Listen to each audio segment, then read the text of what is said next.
Hi, this is Tammy Parrish from the Clothing Compass, and I'm here today with Ben Storey, who is the owner of Digital Stories. I'm going to introduce Ben and then ask him a few questions.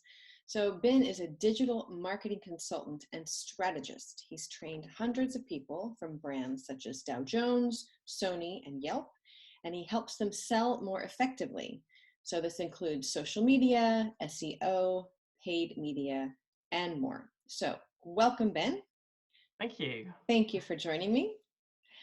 And the first question I'd like to ask you today is, what is your biggest return on investment from speaking? So I think probably the biggest return on investment in terms of leads and work and things like that is I did a presentation about a year ago to a group of architects. And I know the architecture world quite well. My dad's an architect, so I sort of worked in that world for a while. So I kind of knew the audience. And what I knew from the offset was that they're kind of fed up with people telling them how social media has to be the big new thing. But that was my brief, as I had to talk about social media. So I was like, I didn't want to go in there and be like, oh, it's this big holy grail, or you've got to be on social media and things like that. They're fed up of that. So I decided to sort of like flip it on its head a little bit and take a more refreshing take of, well, let's look at the negatives. Trust is down on social media. People are skeptical about it, and it's not brought necessarily what we've been promised. So I wanted to take a more realistic approach of, it's not this holy grail. It's this.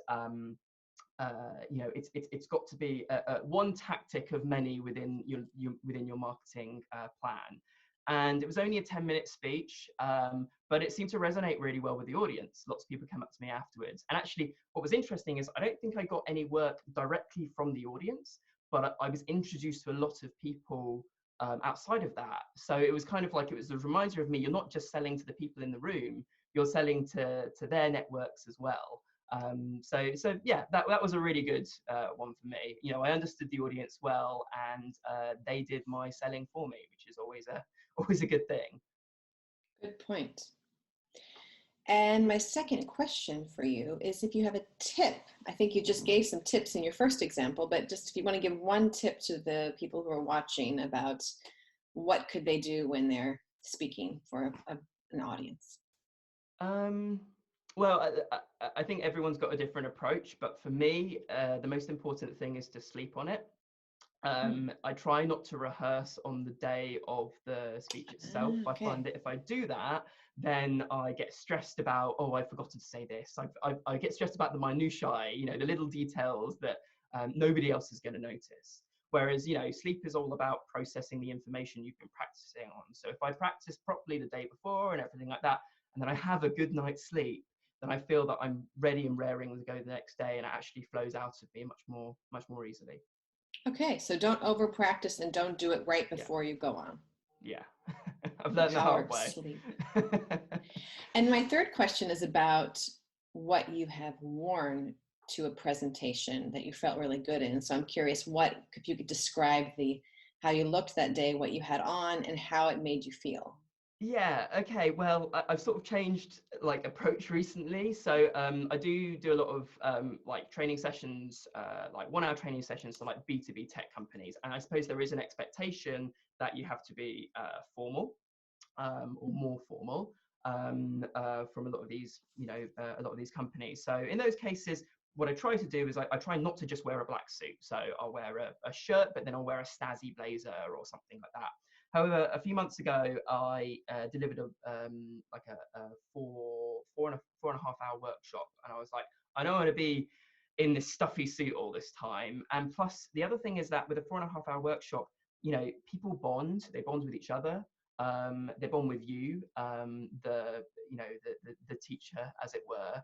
And so I didn't want to create too much of a border. I didn't want to be the person in the suit. I wanted to bring energy into the room, because by the end of 4.5 hours, you need to find a way of keeping that energy going. So I tried going the other direction. I brought it with me. I bought this bright orange EasyJet style jumper. It's still like block colors. It's still, it can be formal if you wear it with or smart casual if you wear it with, chinos and some smart shoes or things like that. But, you know, it's a good conversation piece. So it meant that I was able to talk about it and everything like that. And to be honest, I think it just brightened the room up and made, you know, was one of many small factors which made that whole session go much more easily. So I'm going to opt for that more often when I think that there's, you know, credibility to using it. Great. So consider your audience Yeah. and figure out a way to stand out a bit, but also be relatable to the audience. Yeah. I want to ask you, you have a free guide. Can you tell me about that? Sure. Yeah.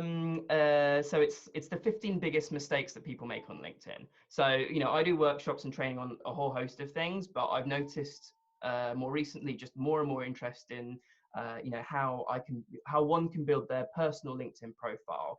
And I do a lot of audits and training. The same questions kept coming up, the same mistakes kept coming up. So I thought, well, you know, I'm going to distill this into a guide. It's free to download from my website, digitalstory.com.